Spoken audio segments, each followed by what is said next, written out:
Je vous l'annonçais à l'entame de cette édition. Nous avons comme invité sur le plateau aujourd'hui Madame Nafissatou Diallo, qui est membre du Parti démocratique sénégalais, qui est le porte-parole adjoint et également qui fait partie des cadres libéraux. Madame Diallo, bonsoir. Bonsoir, merci de m'avoir invité. C'est toujours un plaisir de venir sur le plateau de Walfadjri.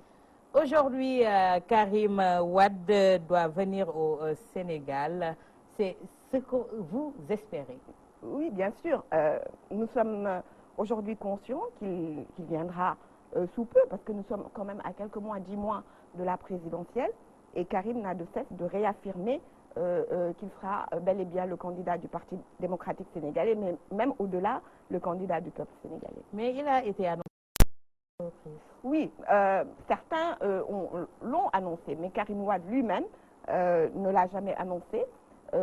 Au demeurant, moi-même, j'ai toujours dit, quand on me l'a demandé, que c'était une chose, je ne pouvais pas donner de date, parce qu'il y a des aléas qui sont exogènes à son arrivée. Notamment, ce qu'il attendait, c'était ce dernier verdict de la Cour d'appel de Paris.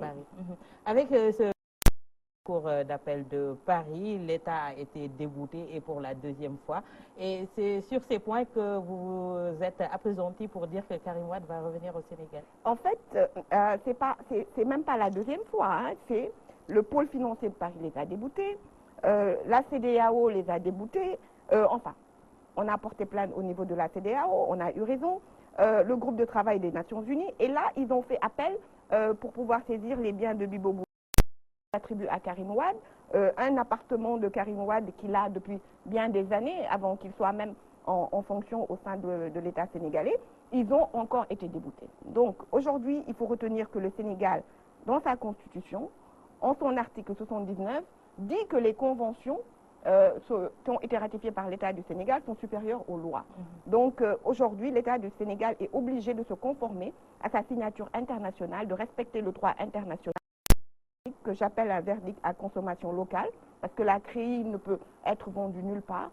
Il faudra que Macky Sall prenne son courage à deux mains et reconnaisse sans haine qu'il a été trompé. On va le dire comme ça, on va lui laisser une porte de sortie, qu'il a été trompé et que toute cette histoire soit derrière nous. Parce qu'il est temps vraiment que les Sénégalais exercent librement leur choix démocratique. Après ce verdict de la Cour d'appel de Paris, de Doha, à appeler les mouvements de soutien à s'unir, à vraiment tout faire pour être un et indivisible, mais apparemment ce ne sera pas chose aisée. Oui, c'est normal parce qu'il y a tellement de mouvements de soutien. Ce qu'il faut savoir, c'est la majorité des mouvements de soutien n'ont jamais fait de politique. C'est des gens qui ont eu mal de voir le traitement qui a été infligé à Karim Wade par ce régime, par tant d'injustice, et donc ils se sont eux-mêmes. Mais il y en a tellement aujourd'hui qu'il ne sera pas évident de les rendre homogènes en un seul coup.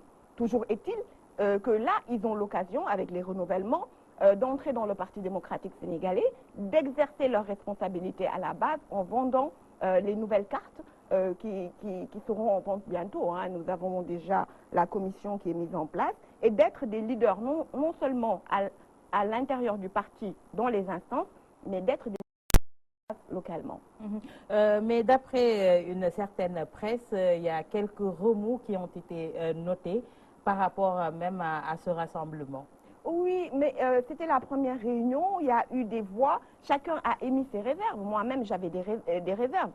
Quant au timing, j'avais peur que nous soyons infiltrés par Macky Sall, mais j'ai été rassurée par le système informatisé. Ce sera une première en Afrique, un système qui va nous permettre aujourd'hui, en tout cas, d'éviter tous ces problèmes. Et d'ailleurs, moi-même, j'ai lu que la presse, que Bahao Ndiong aurait dit ceci, c'est même pas vrai. Bahao, au contraire, a salué la commission et elle a dit qu'il faut que les renouvellements aillent jusqu'au sommet et qu'il faut qu'on change le président Abdoulaye Wade lui-même. Le problème? Non, simplement, il y a des gens forcément qui aujourd'hui sont pas contents. C'est normal, c'est un parti qui est en mutation, c'est une question de relation.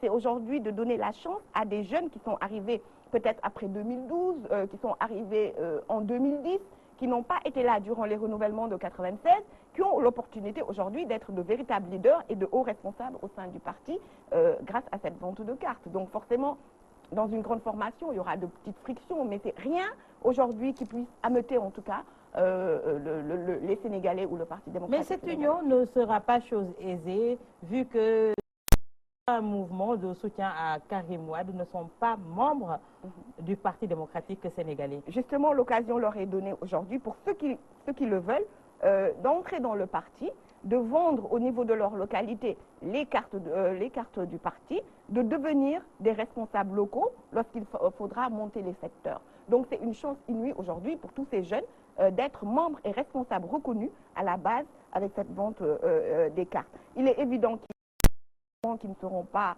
qui ne veulent pas faire de politique, qui ne veulent pas entrer dans le Parti démocratique sénégalais. Et comme toute formation politique, ici en France, aux États-Unis, eh ben, ils resteront peut-être mouvement de soutien. Et Karim Wade, quand il arrivera, verra avec eux quelle sera la formule à emprunter pour ces gens-là. Certes, Karim Wade a eu raison de l'État du Sénégal à Paris, mais ça n'enlève en rien le verdict qui a été donné ici à Dakar. Je ne le crois pas. J'ai évoqué l'article 79 de la Constitution qui aujourd'hui oblige le Sénégal à respecter sa signature internationale, les conventions, les traités qu'il a ratifiés. Donc à mon sens, aujourd'hui ce verdict à consommation locale est une hérésie parce qu'elle ne peut être vendue, elle ne peut être valable nulle part. Donc il est temps que l'État du Sénégal se ressaisisse. Et pour le reste, pour moi c'est de la politique. Je l'ai toujours dit depuis 2013 quand on a commencé à faire des tracasseries à j'ai dit qu'un problème politique se règle politiquement. C'est ce que le président Wade nous a appris, c'est ce que nous exerçons. Aujourd'hui, il n'est pas question que cet acharnement continue. Parce que si l'État du Sénégal n'a pas l'humilité de dire « Ok, je me suis trompé sur telle ou telle chose, il faut qu'on arrête tout ça ». Tout ce qu'on a eu à faire, cet acharnement-là, je me dis que donc l'État du Sénégal s'acharne sur Karim Wade pour des raisons politiques. Et à coup politique, réponse politique. Mais l'État du Sénégal décision et sur le verdict rendu par la CREI. On a vu les déclarations de certains membres du gouvernement sur cette question-là. Oui, mais là, on les attend. On les attend parce que ce ne sera plus le droit, ce ne sera plus du droit, ce ne sera plus la justice. Là, ce sera des questions politiques. Et personne ne sait faire la politique mieux que le Parti démocratique sénégalais. À ce moment-là, nous veillerons à ce que notre candidature soit validée. Nous veillerons à ce que M. Karim Wade exerce souverainement ses politique, parce qu'il faut le rappeler, même la CREI, en rendant son verdict, n'a pas suivi le procureur à ce niveau-là, qui avait demandé que Karim Wade soit déchu de ses droits civils et politiques. Et mieux, le code électoral parle de corruption. Karim Wade n'a pas été jugé pour corruption. Ils avaient mis en place l'affaire de Singapour pour pouvoir entacher Karim Wade dans des questions de corruption. Ça n'a pas pu se réaliser, hein, parce qu'on se rappelle, c'est des gens qui avaient été achetés pour Karim aurait un compte à Singapour, il s'est révélé que non. Il est avéré aujourd'hui que Karim n'est poursuivi ni pour la corruption, ni pour tous ces délits qui font qu'un Sénégalais ne peut pas être candidat. Donc sa candidature est valable. Ce verdict de Paris vient encore nous conforter dans notre décision. C'est fini. L'État du Sénégal est allé partout où il a pu, il a perdu partout. Il est temps que Karim Wade rentre au Sénégal, qu'ensemble nous allons vers la conquête du pouvoir. C'est ce que veulent ces mouvements de soutien, mais est-ce réellement faisable vu la déclaration de Seydou Gueye qui disait que dès sa descente d'avion, il sera interpellé? Oui, on l'a entendu, ça c'est encore ce que je disais, c'est un acharnement sans nom pour un pays comme le Sénégal et nous l'attendons sur ce terrain-là. Parce que sur ce terrain-là, personne ne saura apprendre au PDS à faire la grimace. Nous les attendons, il faut qu'ils sachent que une chose, nous aurons notre candidat, nous irons faire campagne, nous irons aux élections. Sinon, Macky Sall ne sera pas candidat, n'ira pas en campagne, n'ira pas faire une élection, un scrutin en février. Mais la venue de Karim Wade a été annoncée à maintes reprises. Des dates ont été même avancées par certains leaders du Parti démocratique sénégalais et jusque-là que nenni.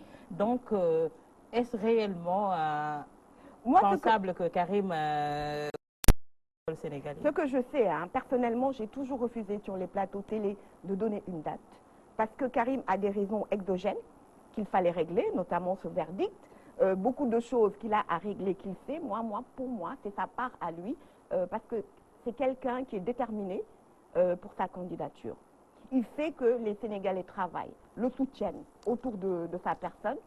Il en est conscient. Moi, je lui parle assez régulièrement et je sais qu'il est déterminé pour cette candidature-là. Donc, moi, je n'ai jamais donné de date, mais je pense que la chose qu'il attendait, donc ce dernier verdict est tombé et que rien ne s'oppose aujourd'hui à ce qu'on prépare son arrivée, à ce que toutes les localités mettent en place des comités de soutien pour préparer son arrivée, parce que ce jour-là, il faudra une déferlante bleue pour aller chercher Karim Wade et l'accompagner durant sa campagne présidentielle et durant le scrutin.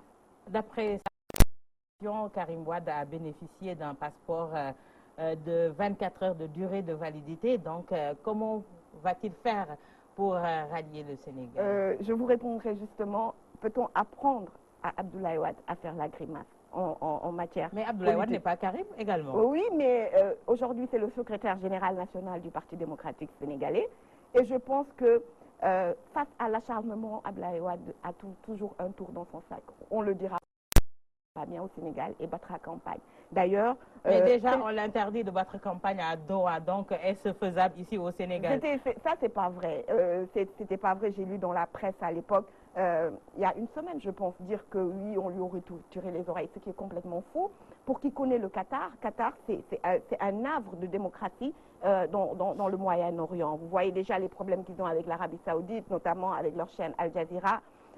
Vraiment, du Qatar en disant même que c'est la base arrière de mouvements comme le Hamas. Le Hamas, c'est au niveau du Qatar que le Hamas menace les États-Unis.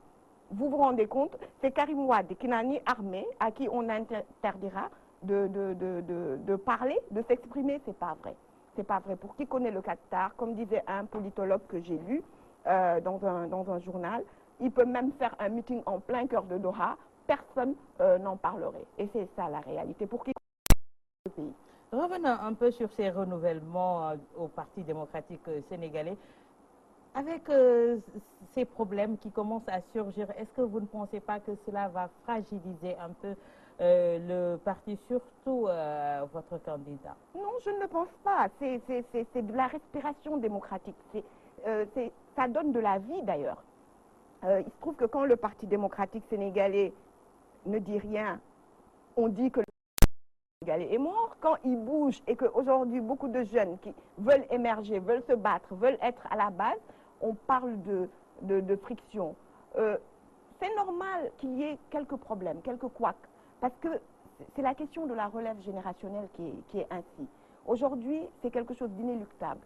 Il est vrai que si on ne prend pas bien en charge l'accompagnement de tout ça, comme nous le faisons au sein de la commission, il peut y avoir des frustrations. Mais frustrations qu'on saura et qu'on a réglées. Parce que les réserves qui ont été émises, aujourd'hui, ont été balayées par des argumentaires, par un système mis en place.